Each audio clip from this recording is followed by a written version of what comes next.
Assalamualaikum warahmatullahi wabarakatuh. Jumpa lagi bersama kami di Himpunan TV Channel. Jadi pemilu tinggal 1 tahun lagi masa pencoblosan ya. Jadi ini sudah awal tahun ini 2023 itu sudah akan mulai kampanye partai-partai politik. Begitupun dengan calon-calon presiden. Seperti apa konstelasi nanti pemilu di 2024 itu. Jadi saya akan coba meramal lah atau menganalisis ya. Jadi bahasa kunonya ramalan gitu, bahasa modernnya analis gitu. Jadi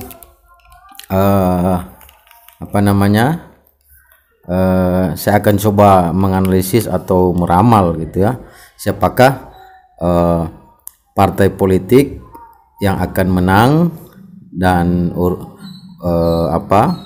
urutannya, dan siapakah calon presiden yang akan menang itu. Jadi kita akan coba. Jadi yang pertama, kalau kita lihat ya, dengan beberapa fakta dan analis rasional, jadi partai politik yang kemungkinan besar itu akan menjadi urutan pertama di pemilu atau pileg 2024 nanti adalah masih dari partai PDIP atau PDI Perjuangan itu. Kenapa demikian? Karena memang kalau kita lihat mesin partai dari PDIP itu masih terbilang stabil, masih cukup stabil ya itu. Nah memang kita lihat juga sistem dari kepartaian dari PDIP itu dia bisa dikatakan semacam soliditasnya cukup bagus, dan konsepnya itu memang masih agak solidaritas atau sosialis ya, bisa dibilang seperti itu. Jadi sosialis tradisionalis gitu. Dan memang kita lihat juga bahwa selama ini PDIP tidak meninggalkan basis religius ya, basis kaum beragama. Itu terbukti PDIP punya sayap yang namanya Baitul Muslimin gitu ya, dan banyak kalangan kiai juga atau aktivis muslim di dalam PDIP sendiri itu. Dan kalau kita lihat juga banyak juga orang HMI ya, dari Himpunan Mahasiswa Islam yang ada di PDIP. Jadi bisa dibilang PDIP tidak meninggalkan basis religius gitu. Jadi ormas-ormas keagamaan itu ditampung di PDIP, sehingga ini tidak menggerus image atau basis elektoral dari PDIP dalam segmentasi atau klaster masyarakat kaum religius gitu. Yang kedua, memang kalau kita lihat soliditas dari anggota partai ini cukup masih terbilang solid lah itu, dengan sistemnya yang agak gotong royong lah, bahasa lokalnya, bahasa Indonesianya. Kalau di luar itu disebut sosialis gitu.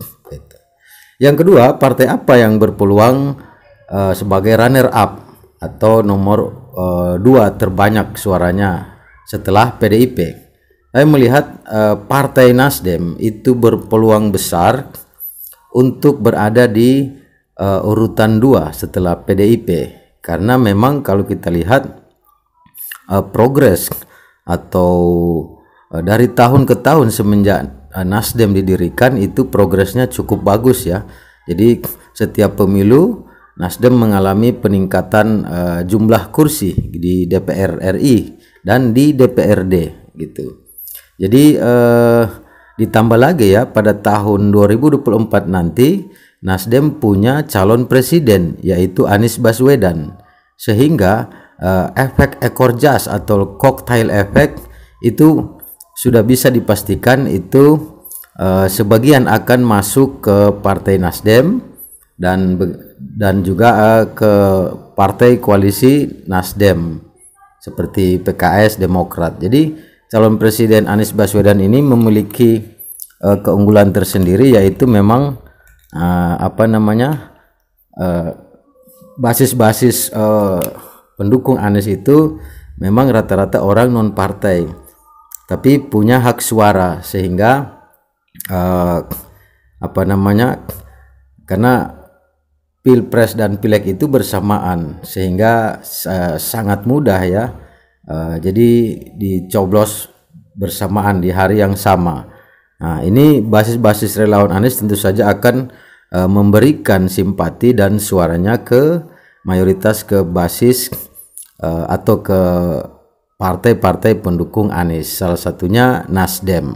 Jadi Nasdem berpeluang menjadi runner up pemilu 2024 karena memang ada cocktail efek dari calon presiden yaitu Anies Baswedan itu. Dan kedua, mesin Partai Nasdem itu memang terjadi perkembangan progres yang cukup masif ya, ditambah juga dengan pergerakan atau stabilisasi dari elektoral caleg-caleg Nasdem gitu. Jadi salah satu kunci keberhasilan Nasdem itu adalah figur caleg-caleg Nasdem gitu.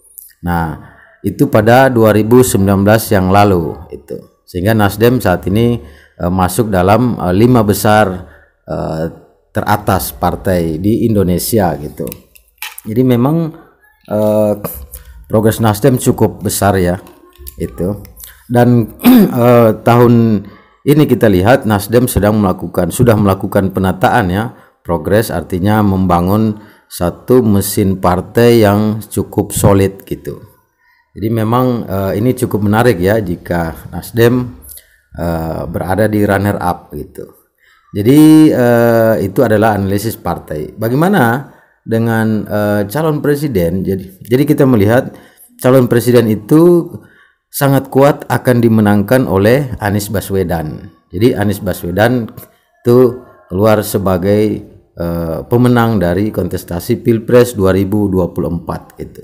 Jadi walaupun PDIP sebagai adalah partai pemenang, namun calon presidennya tidak kuat atau kalah melawan Anies Baswedan gitu. Karena memang suara partai itu biasanya tidak linier ya dengan suara calon presiden, dan ini sering kejadian di PDIP di mana calon presidennya dulu pernah kalah di zaman Mega Hamzah ya, kemudian ada Mega Pro itu, dan tapi suara partainya cukup stabil di urutan pertama gitu. Nah, jadi Anies itu bisa berpeluang besar untuk menjadi pemenang di Pilpres 2024 gitu. Jadi ini adalah satu analisis ya, atau ramalan bahasa kunonya, dan ini tentu saja subjektif berdasarkan hasil analis dari redaksi kami itu. Jadi pemilu sudah sebentar lagi dimulai, dan karena sudah diterbitkan juga ya Perpu atau peraturan perundang-undangan tentang pemilu yang ditandatangani oleh Presiden Joko Widodo kemarin gitu ya. Jadi memang ini adalah pesta rakyat atau pesta demokrasi dari bangsa Indonesia yang harus kita sambut dengan gembira dan bahagia tentunya. Jadi perbedaan itu harusnya lebih mempersatukan kita, karena memang Indonesia pada dasarnya sudah beragam sebelum menjadi sebuah republik atau bangsa. Makanya disebut Bhinneka Tunggal Ika. Jadi memang